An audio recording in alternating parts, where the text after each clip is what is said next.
हाय friends आपको स्वागत करुच्चे study with Rinku Sahu channel रे। एक क्लास रे आम पढ़ा ओडिया ग्रामर रो वाक्य विचार विषय पढ़ा। आपन जदि ओडिया ग्रामर रो अन्य क्लास करा जायछि ताहा देखिबा पई चाहंते ताले आम चैनल रो ओडिया ग्रामर प्लेलिस्ट को जे देखि पारबे। ता सहित आम सीटी बीडी बीएचडी बा ओडब्ल्यूएससी ओ ट्रिपल एससी कंडक्ट करुवा एग्जाम मानकर प्रीवियस ईयर क्वेश्चन को मध्य डिस्कशन करा जायछि ताहा को मध्य आपन देखि पारबे केमती क्वेश्चन आसुछि एग्जाम रे। एवं प्रथम थर पर आम चैनल रे आसिचंती ताहले चैनल को सब्सक्राइब करंतु। ता सहित टेलीग्राम ग्रुप रे जॉइन नहीं ताले डिस्क्रिप्शन को जाई जॉइन होई पारिबे। कही जानिले कथा सुंदर बांधी जानिले मथा सुंदर। बांधिबा जणाथिले मथा जेमिति सुंदर दिसे कहिबा जणाथिले कथा सेमिति सुंदर लागे। साधारण कथाटी को कही जानिले खूब सुंदर जणा जाए। मनोभाव को आमर वचन द्वारा प्रकाश करा जाए। एथिपई केतोटी अथवा स्थल विशेष रे अनेक शब्द आम व्यवहार करूँ। पुणी शब्द को शब्द सजा खंजा खंजी करी कथबार्ता करूँ। यह फल कहवा बा भाव प्रकाश करिवार सहज हुए। वर्तमान देखा जाऊ अरुण काली एठारे कौन होइछि वक्तव्य असंपूर्ण अछि। गछरे चढ़ी एठारे वक्तव्य असंपूर्ण अछि। तेणु आमे सजाड़ी लिखापी हे वाक्य विचार को पढ़ी था। कौन सौंदर्य दिशापी बा सजाड़ी आमे वाक्य विचार को पढ़ी था। तेणु वाक्य क्या कहुए एक बा एकाधिक पद मिलित होई मनर भाव को संपूर्ण रूपे प्रकाश कले ताको आमे कौन कही वाक्य कही। एक बा एकाधिक पद मिलित होई मनर भाव को संपूर्ण रूपे प्रकाश कले ताको आमे वाक्य कही। जदि प्रकाश करू नहीं ताहले ताको आमे वाक्य कहि परिबा नहीं। ए डेफिनेशन रे लिखि तांतु। एठारो क्वेश्चन आसी थाए एक बा एकाधिक पद मिलित होई मनर भाव को संपूर्ण रूपे प्रकाश कले वाक्य कही। तापर नेक्स्ट देखिबा योग्यता विषय रे। योग्यता क्या कहुए योग्यता क्या कहुए वाक्यर व्यवहार करा जातुवा पदगुड़िकर पारस्परिक संबंध को योग्यता कहुए। वाक्य रे व्यवहार करा जातुवा पदगुड़िकर पारस्परिक संबंध को योग्यता कहुए। बा यह को जदि आमे कहिबा ताहले जहार जो योग्य थाए ताहाको ही योग्यता कहुए। जेमिति कि एग्जांपल द्वारा बुझिबा बालकटी उडू अछि। बालकर योग्यता अछि कि उड़ीबार। बालकटी उड़ी पारे नहीं। छेली गीत गाउछि। छेलीर योग्यता अछि कि से गीत गाइबार नहीं। गछटी पानी रे जलिला यार मध्य योग्यता नहीं। तेणु योग्यता कौन अच्छी बालकटी दौड़ी तार दौड़बार योग्यता अच्छी। सविता गीत गाउछि गीत गाइबार योग्यता अच्छी। गछटी निआरे पड़गला यार योग्यता अच्छी। तेणु योग्यता क्या कहुए वाक्य व्यवहार करा पदगुड़िकर पारस्परिक संबंध को योग्यता कहुए।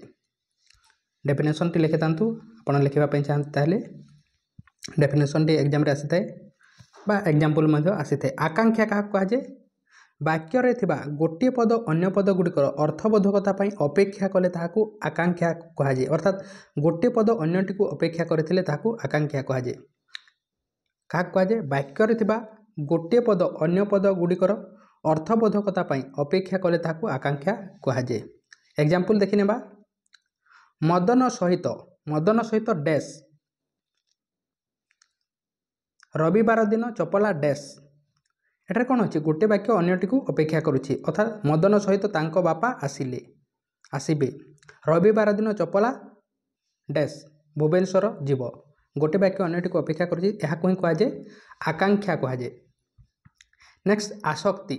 आसक्ति क्या कहुए वाक्य रे थिबा पद योजना बा सौंदर्य होछि आसक्ति। सौंदर्य होछि आसक्ति बा यह द्वारा कहा उपरे क्यों पद रहिले ताहा वाक्यर भाव को स्पष्ट भाव में प्रकाश करिबो ताहा बुझा जाए। आसक्ति को मध्य पद विन्यास कहुए एवं आसक्ति को आमे अन्य कौन कहि परबा पद विन्यास कहुए। ए सौंदर्य को ही कहुए आसक्ति।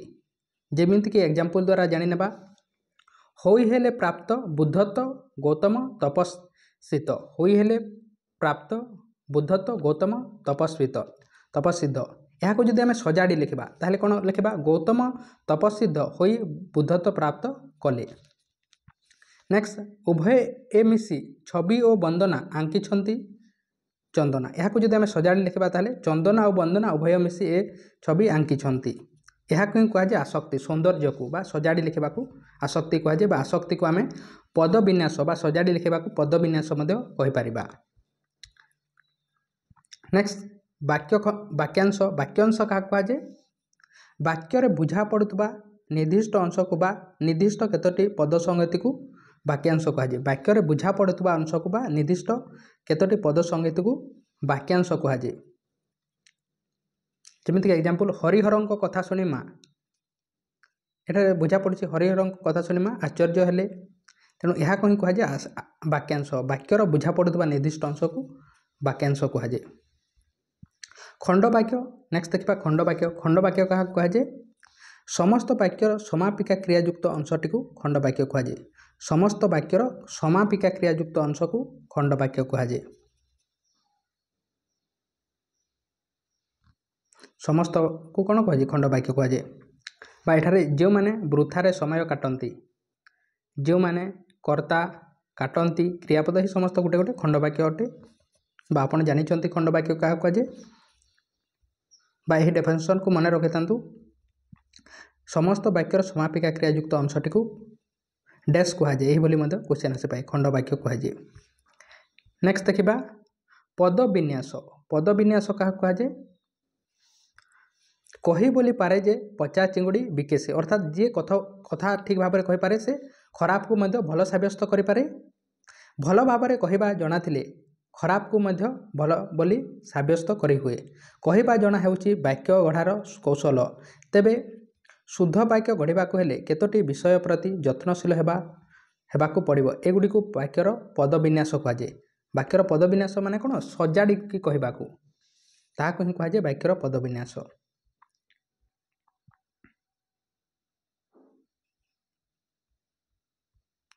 नेक्स्ट देखा वाक्यर प्रकार भेद वाक्य को केतोटी भाग में विभक्त कर दुईटी भाग में विभक्त कर वाक्य हूँ उपयुक्त अर्थबोधक पद संहितर उपयुक्त समाहार गठित वाक्यर रूपपद संगति दृष्टि निर्धारित हुए गठन कला और प्रकार्य उभय दृष्टि वाक्य को दुई प्रकार विभक्त कर उभय को यह कौन कहे वाक्य रूप कहुए। वाक्य रूप अनुसार यह तार गठन एवं प्रकार्य अनुसार दुईटी भाग में विभक्त कराई गोटे हूँ गठनात्मक रूप और गोटे हूँ प्रकार्यात्मक रूप। गठनात्मक रूप में यह चारोटी भाग में विभक्त कराई सरल वाक्य यौगिक वाक्य जटिल वाक्य मिश्र वाक्य। प्रकार्यात्मक रूप अनुसार विवृत्ति सूचक वाक्य आदेश बा अनुरोध सूचक वाक्य प्रश्न सूचक वाक्य विस्मय सूचक वाक्य एवं नास्ति सूचक वाक्य। गोटे गोटे देखा डिटेल्स। प्रथम देखा सरल वाक्य।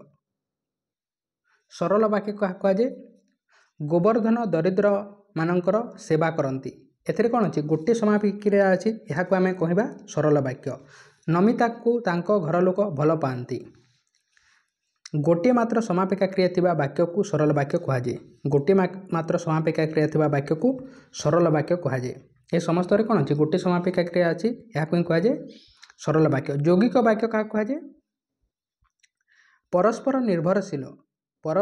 निर्भरशील दुई बा ततोधिक सरल वाक्यर समाहार रे गठित वाक्य को यौगिक वाक्य कहुए। दुई बा ततोधिक सरल वाक्य रे गठित वाक्य को कौन कहुए यौगिक वाक्य कहुए एवं ताहा निर्भरशील थिबो।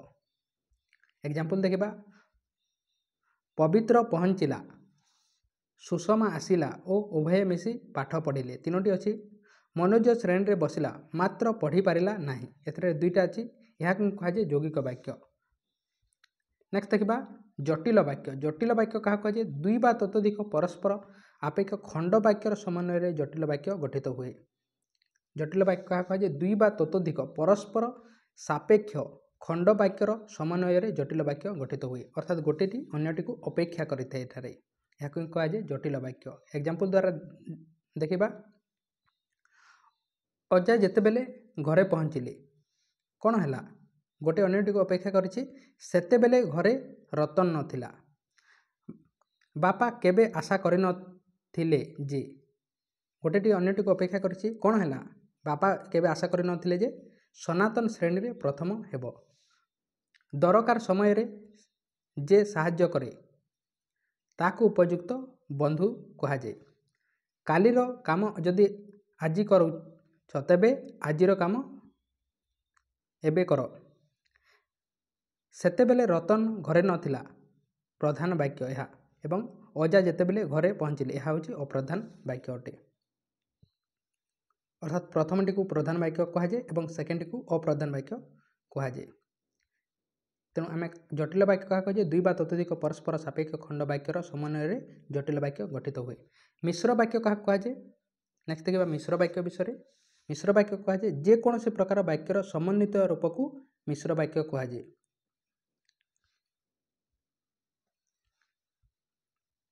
ବିବୃତ୍ତି ସୂଚକ ବାକ୍ୟ ନେକ୍ସଟ ଦେଖିବା। ବିବୃତ୍ତି ସୂଚକ ବାକ୍ୟ କାହାକୁ କୁହାଯାଏ?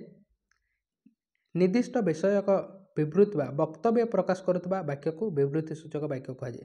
ବକ୍ତବ୍ୟ ପ୍ରକାଶ କରୁଥିବା ବାକ୍ୟକୁ ବିବୃତ୍ତି ସୂଚକ ବାକ୍ୟ କୁହାଯାଏ। ନିର୍ଦ୍ଦିଷ୍ଟ ବିଷୟକ ବିବୃତ୍ତି ବା ବକ୍ତବ୍ୟ ପ୍ରକାଶ କରୁଥିବା ବାକ୍ୟକୁ ବିବୃତ୍ତି ସୂଚକ ବାକ୍ୟ କୁହାଯାଏ। ଏ ବର୍ଷ ପ୍ରବଳ ଶୀତ ହୋଇଛି। କବିମାନଙ୍କ ମଧ୍ୟରେ ସାରଳା ଦାସ ଆଦି କବି ଅଟନ୍ତି। ପ୍ରଥମ ବାକ୍ୟରେ କ'ଣ ହୋଇଛି? ଶୀତ ସମ୍ପର୍କରେ ଏବଂ ଦ୍ୱିତୀୟ ବାକ୍ୟରେ ସାରଳା ଦାସ ସମ୍ପର୍କରେ ବିବୃତ୍ତି ଦିଆଯାଉଛି। ଏହାକୁ କୁହାଯାଏ ବିବୃତ୍ତି ସୂଚକ ବାକ୍ୟ। ଅନୁରୋଧ ସୂଚକ ବା ଆଦେଶ ସୂଚକ ବାକ୍ୟ। ଅନୁରୋଧ ମାନେ ଅନୁରୋଧ କରିବା, ରିକ୍ୱେଷ୍ଟ କରିବା। ଆଦେଶ ମାନେ ଆଡ଼ଭାଇସ୍ ଦେବା। ଆଜ୍ଞା ମୋତେ ଟିକେ ସାହାଯ୍ୟ କରନ୍ତୁ। ଏହା କ'ଣ ଅଟେ? ଅନୁରୋଧ କରାଯାଉଛି ଆଜ୍ଞା ମୋତେ ଟିକେ ସାହାଯ୍ୟ କରନ୍ତୁ ବା ହେଲ୍ପ କରନ୍ତୁ। ଆଦେଶ ଘରଟାକୁ ସଫା କରିଦିଅ। ଏହା କ'ଣ ହେଉଛି? ଆଦେଶ ଦେଉଛି। ପ୍ରଥମ ବାକ୍ୟରେ ଅନୁରୋଧ କରୁଛି ଏବଂ ଦ୍ୱିତୀୟ ବାକ୍ୟରେ ଆଦେଶ ଭାବ ପ୍ରକାଶ କରୁଛି। ଏହା କୁହାଯାଏ ଅନୁରୋଧ ସୂଚକ ବା ଆଦେଶ ବାଚକ ବାକ୍ୟ। ଅନୁରୋଧ ବା ଆଦେଶ ଭାବ ପ୍ରକାଶ କରୁଥିବା ବାକ୍ୟକୁ ଅନୁରୋଧ ବା ଆଦେଶ ସୂଚକ ବାକ୍ୟ କୁହାଯାଏ। ନେକ୍ସଟ ଦେଖିବା ପ୍ରଶ୍ନ ସୂଚକ ବାକ୍ୟ। ଯେଉଁଠାରେ ପ୍ରଶ୍ନ ପଚାରୁଥିବ ତାହାକୁ ହିଁ କୁହାଯାଏ ପ୍ରଶ୍ନ ସୂଚକ ବାକ୍ୟ ବା ପ୍ରଶ୍ନ ଚିହ୍ନ ଥାଏ। କୌଣସି ପ୍ରଶ୍ନର ସୂଚନା ପ୍ରଦାନ କରୁଥିବା ବାକ୍ୟକୁ ପ୍ରଶ୍ନ ସୂଚକ ବାକ୍ୟ କୁହାଯାଏ। ଯେମିତିକି ତମେ କେବେ ଆସିଲ? ଏଠାରେ ପ୍ରଶ୍ନ ଚିହ୍ନ ଅଛି। ଆଜି କେତେ ତାରିଖ? ପ୍ରଶ୍ନ ପଚାରୁଛି। ଏ ସମସ୍ତକୁ କ'ଣ କୁହାଯାଏ? ପ୍ରଶ୍ନ ସୂଚକ ବାକ୍ୟ। ନେକ୍ସଟ ବିସ୍ମୟ ସୂଚକ ବାକ୍ୟ। ବିସ୍ମୟ ଭାବ ପ୍ରକାଶ କରୁଥିବା ବାକ୍ୟକୁ ବିସ୍ମୟ ସୂଚକ ବାକ୍ୟ କୁହାଯାଏ। ଯେଉଁଟା ବିସ୍ମୟ ଭାବ ପ୍ରକାଶ କରୁଥିବା ବାକ୍ୟକୁ ବିସ୍ମୟ ସୂଚକ ବାକ୍ୟ କୁହାଯାଏ। ଏଭଳି ଚିହ୍ନ ହେଉଛି ଏହାର। ଏଭଳି ଚିହ୍ନ ଦେଖିକି ଆପଣ ଜାଣିପାରିବେ। ବାପା ଏତେ ଟଙ୍କା ଦେଲେ, ସତରେ ତମେ ଆସିଛ? ବା ଏହା କେତେବେଳେ ୟୁଜ୍ କରାଯାଏ? କୌଣସି ସ୍ୟାଡ୍ ସମୟରେ, କୌଣସି ଖୁସି ହୋଇଯିବା ସମୟରେ, ଏହି ସମୟରେ ଏହାକୁ ୟୁଜ୍ କରାଯାଇଥାଏ ଏବଂ ଏହାକୁ ଇଂଲିଶରେ କ'ଣ କୁହାଯାଏ? ଏକ୍ସକ୍ଲାମେଟରୀ ସେଣ୍ଟେନ୍ସ ବା ଓଡ଼ିଆରେ ବିସ୍ମୟ ସୂଚକ ବାକ୍ୟ ବା ଆମେ ଷ୍ଟ୍ରଙ୍ଗ ଫିଲିଙ୍ଗକୁ ଆମେ ଏହାଦ୍ୱାରା ପରିପ୍ରକାଶ କରିଥାଉ। ନାସ୍ତି ସୂଚକ ବାକ୍ୟ। ନାସ୍ତି ସୂଚକ ବାକ୍ୟ ମାନେ କ'ଣ ଅଟେ? ନଟ୍ର ୟୁଜ୍ ହେଉଥିବ ବା ନାହିଁର ୟୁଜ୍ ହେଉଥିବ। ନାସ୍ତିର ସୂଚନା ପ୍ରଦାନ କରୁଥିବା ବାକ୍ୟକୁ ନାସ୍ତି ସୂଚକ ବାକ୍ୟ କୁହାଯାଏ ବା ନାହିଁର ବା ନଟ୍ର। ଗୀତା ଦ୍ୱାରା ଏ କାମ କେବେ ବି ହେବ ନାହିଁ। ତମର ନିୟମ ମୁଁ ପାଳି ପାରିବି ନାହିଁ। ଉଭୟ ବାକ୍ୟରେ ନାସ୍ତି ସୂଚନା ମିଳୁଅଛି ଅର୍ଥାତ୍ ନାହିଁର ୟୁଜ୍ ହେଉଥିବ ବା ଇଂଲିଶରେ କ'ଣ ହୋଇଥାଏ? ନଟ୍ ୟୁଜ୍ ହୋଇଥାଏ।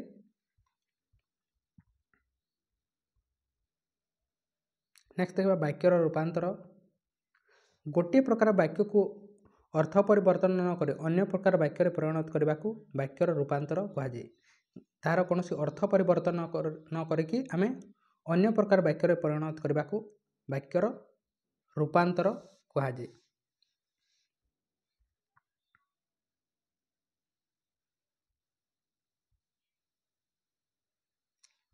ବାକ୍ୟର ଗଠନଗତ ରୂପାନ୍ତର। ତାହାର ଗଠନଗତ ରୂପାନ୍ତର ଅନୁସାରେ ଦେଖିବା। ଯେମିତିକି ସରଳ ବାକ୍ୟ, ଯୌଗିକ ବାକ୍ୟ ଏବଂ ଜଟିଳ ବାକ୍ୟ। ସରଳ ବାକ୍ୟ କେଉଁଟା ଅଟେ? ହରି ଭଲ ନାଚିବାକୁ ସୁନାମ ଅର୍ଜନ କରିଛି। ହରି ଭଲ ନାଚିବାକୁ ସୁନାମ ଅର୍ଜନ କରିଛି। ଏହା କ'ଣ ଅଟେ? ସରଳ ବାକ୍ୟ ଅଟେ। ଯଦି ଯୌଗିକ ବାକ୍ୟ ଥିବ ତାହେଲେ କ'ଣ ହେବ? ହରି ଭଲ ନାଚୁଛି ଓ ଏଥିପାଇଁ ସୁନାମ ଅର୍ଜନ କରୁଛି। ଦୁଇଟି ସମାପେକ୍ଷା କ୍ରିୟା। ଜଟିଳ ବାକ୍ୟ ହେବ ତାହେଲେ ଯଦି ହରି ଭଲ ନାଚିବ ତେବେ ସେ ସୁନାମ ଅର୍ଜନ କରିବ। ସେମିତି ଯୌଗିକ ବାକ୍ୟ ଦେଖିବା। ଝଡ଼ କମିଗଲା ଓ ପିଲାମାନେ ନିଜ ନିଜ ଘରକୁ ଫେରିଲେ। ଦୁଇଟି ସମାପିକା କ୍ରିୟା ଅଛି। ସରଳ ବାକ୍ୟ ଯଦି ଏହାକୁ କହିବା ତାହେଲେ ଝଡ଼ କମିବାରୁ ପିଲାମାନେ ନିଜେ ଘରକୁ ଫେରିଲେ। ଏହା ଏକ୍ଜାମ୍ପଲ୍ ଆସିଥାଏ ଏକ୍ଜାମ୍ରେ। ତାପରେ ଏହାକୁ ଯଦି ଆମେ ଜଟିଳ ବାକ୍ୟ କରିବା ତାହେଲେ ଯେତେବେଳେ ଝଡ଼ କମିଲା ତେଣୁ ପିଲାମାନେ ନିଜ ଘରକୁ ଫେରିଲେ। बा क्वेश्चन भलिया करूची एटारे। नेक्स्ट देखिबा आउ किछि प्रैक्टिस करनेबा। जटिल वाक्य जेहेतु घरे अशांति देखा जाइछि सेहेतु मु सभा को जाई पारि नाही। यह जटिल वाक्य अटे। सरल वाक्य जदि आम यहाँ करवा ताले घरे अशांति देखा देथिबार मु सभा को जाई पारिबि नाही, अर्थात गोटे समापिका क्रिया अछि। यौगिक वाक्य यहाँ जदि आम करवा ताले घरे अशांति देखा देछि तेणु मु सभा को जाई पारिबि नाही। एठारे कोन करूछि अपेक्षा करूछि। सरल वाक्य जे आसीबा हेतु आमे समस्ते खुशी हेबु, जे आसीबे ओ आमे समस्ते खुशी हेबु, यह हूँ यौगिक वाक्य। जटिल वाक्य जदि करबा ताले जदि जे आसीबे तेबे आमे खुशी हेबु, गोटेटी अन्यटी को अपेक्षा करूछि, यह कहि कह जटिल वाक्य। वाक्यर अर्थगत रूपांतर, तार अर्थगत रूपांतर अनुसार देखिबा।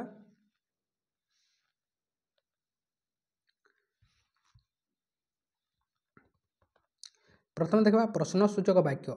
प्रश्नसूचक वाक्य को आपन केमिति जानि पारिबे? प्रश्न चिन्ह बा प्रश्न करुतब।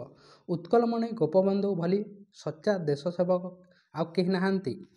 एटा कोन कहूछि क्वेश्चन करूछि कहांती। तापरे जदि यहाँ को आम नास्ति सूचक वाक्य करबा ताले उत्कलमणि गोपबंधु भली सच्चा देश सेवक नाहांती, अर्थात एटा नॉट यूज करबा। विस्मय सूचक करबा ताले उत्कलमणि गोपबंधु की सच्चा देश सेवक सते ए बोली चिन्हा थिबो विस्मय सूचक रे। एही नास्ति सूचक रे नॉट र यूज हेतबो बा नाहांती यूज हेतबो। प्रश्न सूचक रे प्रश्न चिन्ह थिबो।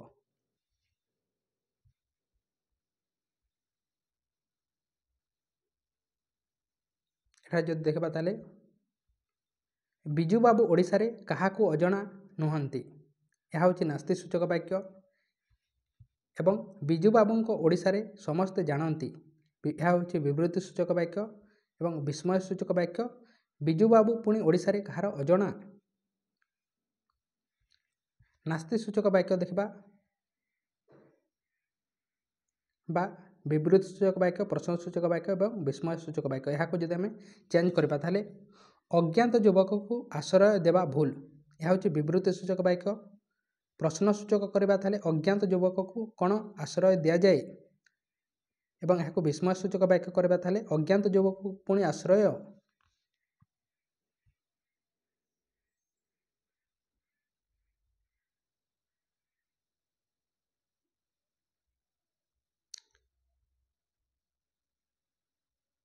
तेणु यह थिला, आशा करुच्छे आपण बुझीपारिथिबे वाक्य विचार विषय। आपण जदि चैनल को सब्सक्राइब करें नहीं ताले सब्सक्राइब करंतु। टेलीग्राम ग्रुप रे जॉइन नहीं ताले डिस्क्रिप्शन को जाई जॉइन हो पारिबे। नेक्स्ट पार्ट रे आमे एहारो एमसीक्यू क्वेश्चन को डिस्कशन करबा। तेणु थैंक यू। कौन से क्वेश्चन अच्छी ताले कमेंट बॉक्स रे कमेंट करंतु। ओडिया ग्रामर अन्य क्लास देखिबा पई प्लेलिस्ट को जाई देखि पारिबे।